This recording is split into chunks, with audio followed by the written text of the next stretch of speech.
bạn biết xua bom ồn ở kia ồn liệp hên chỉ tiếp đặc xa này lụa được nhiều phốt bom ồn ở kia sầm đẹp bom miền đại bom ồn cùng pung tận tân rong chám á ở lấy cứ mà đo hơi bà từ lứa model Ford Everest Platinum series năm 2026ណាបងប្អូនអញ្ចឹងទៅលើតម្លៃបាទតម្លៃឥឡូវគឺ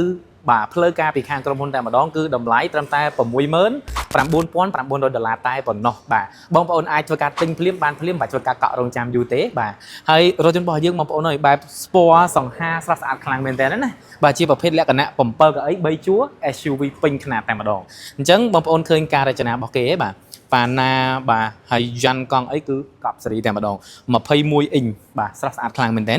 បាទហើយតាក់ទងជាមួយនឹងម៉ាស៊ីនវិញបងប្អូនគឺជាប្រភេទម៉ាស៊ីន6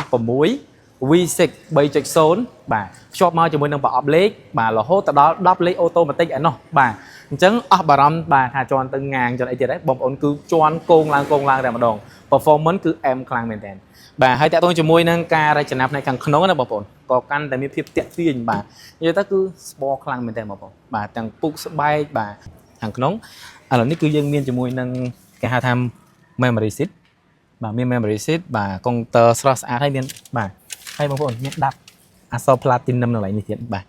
អញ្ចឹងអូខេស្រស់ស្អាតខ្លាំងមែនតើអញ្ចឹងសម្រាប់ពុកម៉ែបងប្អូនបាទដែលមានតម្រូវការចង់ជាងនៅរថយន្ត Ford Everest Platinum ឆ្នាំ2026នេះអាចទិញភ្លាមបានភ្លាមក្នុងតម្លៃត្រឹមតែ$69,900ទេអាចតាក់ទងមកបងប្អូនឥឡូវនេះបានអញ្ចឹងសម្រាប់ព័ត៌មានបន្ថែមបងប្អូនអាចតាក់ទងមកបងប្អូនតបានតាមរយៈលេខទូរស័ព្ទដែលមាននៅខាងលើអញ្ចឹងខ្ញុំបាទលីលៀបហេងសូមអរគុណសូមជម្រាបលា